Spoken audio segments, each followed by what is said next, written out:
Hatsume's Inadvertent Seduction of a Human 3D Printer. Written by JajaLala. Read by Yours Prinks. Chapter 6. Aoyama is a master of love. Summary. There was still that strange feeling in her gut, a mounting excitement whenever she spent time with, or thought too much about, Momo. Was it thankfulness? Was it friendship? She hadn't had enough friends to reliably identify the feeling. She just knew it drove her to continue seeking her out, craving her presence. The student expo went great! The Wonderflodium diode worked in her design, and she had some beautiful babies to present. Everything worked out, so she didn't need Momo anymore. Right? She knew that, technically, her friendship with Momo had fulfilled its purpose, but somehow she still took time out of working to spend lunch with her. And when Momo would come visit the workshop, she had zero desire to kick her out. There was still that strange feeling in her gut, a mounting excitement whenever she spent time with, or thought too much about, Momo. Was it thankfulness? Was it friendship? She hadn't had enough friends to reliably identify the feeling. She just knew it drove her to continue seeking her out, craving her presence. Oh well, no use ruminating on it. Better to focus on right now, when Momo is right in front of her, making short work of her lunch. Subtly, May pushed her own serving of meat towards Momo. It wasn't to May's taste. She was a bit picky at times, and happy to just scarf down a plain bowl of rice. Better to have the food go to someone who would appreciate it, and to see Momo's little delighted smile when she realized what May was doing. No words were exchanged, since the others at the table were speaking. May tried to pay at least enough attention to keep track of the conversation, but it wasn't something she was particularly interested in, so it was hard. He could not stop twinkling on the battlefield, Aoyama, a blonde French friend of Momo's, told Ida. Ida nodded. I also admired Midoriya's work during the exercise. Momo spoke, and here May leaned in to pay full attention to her. He did some great maneuvers, especially taking advantage of Kaminari's quirk. That set Ida off on a tangent about Kaminari's work during whatever hero class exercise they were talking about. May started to zone out under the spell of his voice. Whenever Ida got like this, it didn't seem like he was really looking for a response, just trying to get his thoughts out, so May didn't need to pay too much attention. May looked at Momo and admired her steady profile. Momo was making eye contact with Ida and nodding along to its points, occasionally interjecting a sound of agreement or surprise that really showed she was listening. She was a great listener. May had experienced that for herself whenever Momo would follow along to her explanations in the workshop. She sighed, still gazing at Momo. Did she listen to everyone like she did for May? Did she like it, or was she just humoring May and Ida? Was it politeness, or was there something sincere? May desperately hoped it was sincere. Momo wouldn't keep coming to the workshop on her own if she disliked hearing May's invention commentary. And although May wasn't particularly experienced with friendship, she definitely felt something between herself and Momo. Something warm and blessed that made May get distracted during these lunches. She blinked, realizing that she had completely tuned out Ida and gotten lost in her thoughts. She glanced around the table, trying to reorient herself with the here and now. Aoyama was staring at her. May met his eyes, unsure what the purpose of his stare was. He did not look away. She did not look away. Beside them, Ida was still ranting, now having moved on to some sort of scheduling discussion. Slowly, Aoyama tilted his head. Then he winked at May. As soon as he did so, he turned back to Ida and artfully hopped back into the conversation like he'd never left. We cannot start earlier. I must have at least 1 hour in the morning for my skincare routine. Huh. Who knows what that was about? May had a new baby to work on, a fresh idea that had her vibrating out of her seat by the end of class. As soon as her class was released, she bolted to the workshop and began working. She tried not to think too hard about how nice it would be if Momo was here, It's not like Momo came every day, and May could work perfectly fine even without her presence. Instead of ruminating about what she would say to Momo, were she here, she wrestled with some coiled springs, trying to connect them with the soles of a prototype boot. Mademoiselle Hatsume? A voice behind her spoke. She paused in her attempts to locate the speaker. He was behind her, a blonde pose with a hand on his hip and a pinched smile. He was... Aoyama? Hello! May greeted him properly, then turned back to her attachment task. Apparently, Aoyama wanted a conversation, because he kept speaking. You have been getting closer to Momo, Aoyama said with a strange cadence. May sure hoped so. She felt like they had gotten closer. Yes? But I see the yearning, yes. He took a step forward. You ache for her, oui? Did she ache for her? I guess I do wish you were here, May admitted. Oui, those feelings! You wish to embrace her, to become special to her. May didn't think about it much, but the thought of embracing Momo was definitely appealing. I guess? Why are you asking me this? Aoyama clutched his heart. Oh, such sweetness. Do not fret. I believe in your love. May froze for a second. Love? She wasn't exactly familiar with love or liking someone romantically. Was it supposed to feel like this? The desire to get closer? To embrace? To become special to Momo? One of her classmates' voices echoed across the room.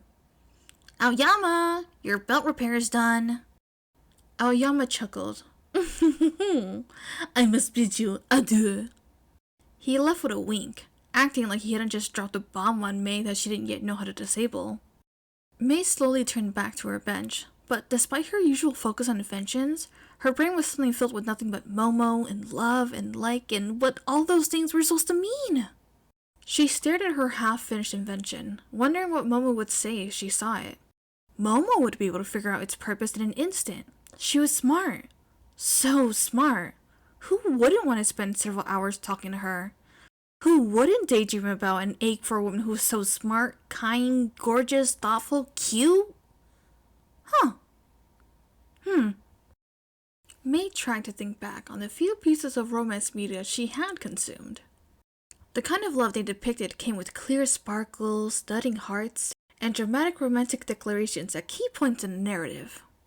When she read them before, she thought the plots were unengaging and rarely got all the way to the end of those stories. Momo was very engaging. She tried to think of some of the silly romance plots, reimagining herself and Momo in the place of the couple. Then she frowned, as neither of them was a blushing maiden type, and neither of them was a dashing prince either. It didn't fit. Where did they fit? What kind of romance would they have? What kind of date would Momo like? May stared off into the distance, staring at the influx of thoughts that came to her. Momo mentioned feeling sheltered from typical activities of less well-off teenagers, so preferably something that would give her a new experience. A date outside? Going to see fireworks? An outdoor market? May almost salivated at the thought of some of her favorite foods at the markets, and suspected Momo would be very interested. She could try everything, and would marvel at even the cheapest, greasiest meal. May would happily watch her the whole time, enjoying her reactions and tugging her to every new stand. May put her head in her hands, trying to calm the excitement coursing through her at the thought. Did she want to date Momo? Or did she just want to hang out with her? She tried to imagine how it would feel if others were with them, like Momo's ever-present lunch companions. Would it be nice to have Ida's voice surrounding them like white noise? Would Ashido bring more excitement to the outing?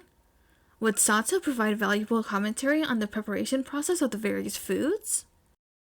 Although she didn't mind the individuals, and would accompany any of those individual people on their own given the chance, the thought of them interrupting her time with Momo was non-preferable. That was precisely why she enjoyed Momo's visits to the workshop so much, since their lunches were always shared with others. She ran a hand across her face, unsure and uncaring what kind of expression she was making. She definitely wanted Momo in some way, with some privacy. Hadn't Paraloader made some comment before, implying she should take Momo to her dorm room to do things rather than flirting in the lab? Did he know? She glanced around the lab to see him helping out a student with some pneumatic piping. Had he been teasing, or was he more aware of May's feelings than she was? He did seem to have a knack for identifying basic bodily necessities. She couldn't count the number of times that he forced her to stop working on a project and go eat, and how she would usually deny her hunger until she was out of the lab and her stomach would grumble loudly. But this wasn't like hunger or thirst or sleep. This was... love? No, May squeezed her eyes shut. That was too much too soon. But she hesitantly was coming around to the idea that her feelings for Momo were not completely platonic. Who wouldn't like Momo? She was clearly popular, as evidenced by how many different classmates enjoyed sharing their lunch with her. She was vice president of a hero class. There was no way May was the only student harboring these sorts of feelings. A woman like Momo probably had admirers lined up down a block, waiting to profess their love for her. May tried not to focus on how the thought of Momo's other admirers soured her mood. She didn't want to lose Momo to anyone else. But she was also completely inexperienced in romance. She didn't even notice her own feelings until someone else pointed them out. No matter how she looked at it, she was currently at a disadvantage. She needed to research, study, and experiment. Would Momo experiment with her? She gulped, but dared to imagine it. What would it be like to hold Momo's hand? To kiss her? To... Hatsume? Paraloader's voice jolted her out of her fantasy. She spun to face him. What's up? He frowned. You've been staring at that wall for several minutes. You usually don't zone out in the lab. Everything okay? Everything's great. Was it great? I think. He raised an eyebrow. Do you need help with something? May paused. Could he help? She didn't know if Paraloader had a partner or anything, but he certainly didn't come off as a romantic. If she were looking for a romance expert... She perked up at a familiar name being said across the room. You're welcome, Aoyama. Good luck. Her head snapped his direction, seeing Aoyama approaching the door to leave, new belt secured around his waist. She jumped out of her seat, almost bumping into Paraloader as she rushed to catch Aoyama before he got away. She grasped his wrist. You don't romance, right? He twirled into her arms. Alas, I am so dazzling. You have fallen for me too. She let go of him now that she had his attention, and he fell to the floor. No, I need your advice. He recovered quickly, getting up with a little smile on his lips. Oh, it is true the French are très romantique. Satisfied with his credentials, she grabbed him again and dragged him to the workbench to discuss further. Paraloader raised his eyebrows, but left her alone, apparently satisfied now that she was no longer in a feelings-induced catatonic state. Once they were settled, May went straight to the point. I like Momo. What do I do? Aoyama licked his lips. Confess! May frowned. She had never confessed to anyone before. Confess? He nodded. Une confession is a sampler of the kind of love you shall shower her with, should she deign to accept your feelings. A persuasive display to show her your amour. You must be bold, strategic, romantique. I have zero experience or knowledge of confessions, May informed him. How do I have a maximally persuasive confession with limited experience? He whacked his finger. Do not fear, for you have the love expert, Yoga Aoyama, to guide you to romance. May was almost hopping out of her seat. She chose the perfect person for this. Then teach me, master of love. You must first set the mood, Aoyama told her with confidence. I personally recommend sparkles. That sounds right, May confirmed, thinking of those romance comics full of sparkles. So a glitter bomb. Roses, perhaps some mood lighting. She pulled out some drafting paper and some of her mechanical pencils, hurrying to write down these ideas before they escaped. A glitter and rose petal bomb. Maybe if she made it a firework, she could get the mood lighting in there too? And, of course, a speech on her many good qualities, your feelings, and how you will love and treasure her should she choose to date you. May would have to start with an itemized list of Momo's good qualities then. Perhaps she could record the lines and have it play while the glitter rose firework goes off? What else was there? She tried to think of those few romances she had consumed again, then turned to Aoyama. How do I determine the optimally dramatic narrative moment to confess to her? You do not wait for opportunity, you must create it, Aoyama declared. Take her somewhere beautiful, such as the beach at sunset, or the roof of the school, or to a fancy restaurant, then strike.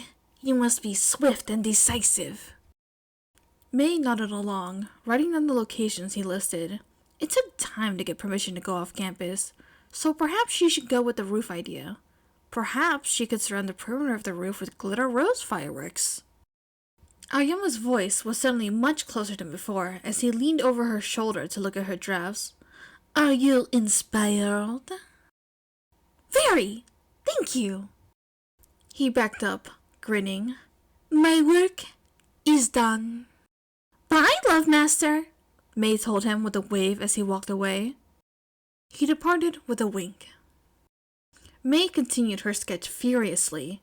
This was going to be the best confession Momo had ever received. Fortunately, Power Loader let her stay late.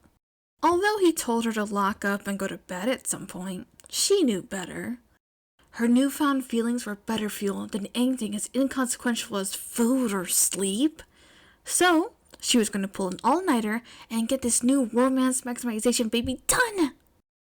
Then tomorrow, she would set it up on the roof and invite Momo up there. Momo might not have feelings for May yet, but the display was going to be so impressive that anyone would want to accept it. What could go wrong?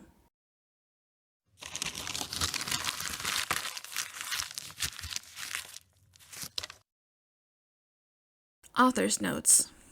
Aoyama, a boy who harassed Midori with cheese for weeks in order to express his fondness, solidarity, friendship, and scared him to death. I am an expert in communication and romance. Hatsume, a girl who basically lives in a lab and 99% of the time would rather work on her babies than interact with another human being. Whoa, this dude who peppers random French into his convos is definitely the pro to ask about a delicate emotional matter. I hope you enjoyed this chapter of Hatsume's Inadvertent Seduction of a Human 3D Printer. We are so close. We are one chapter out for finishing out this old podfic. I've enjoyed it so much, and I hope you did too. I'll see you when I do. Toodaloo!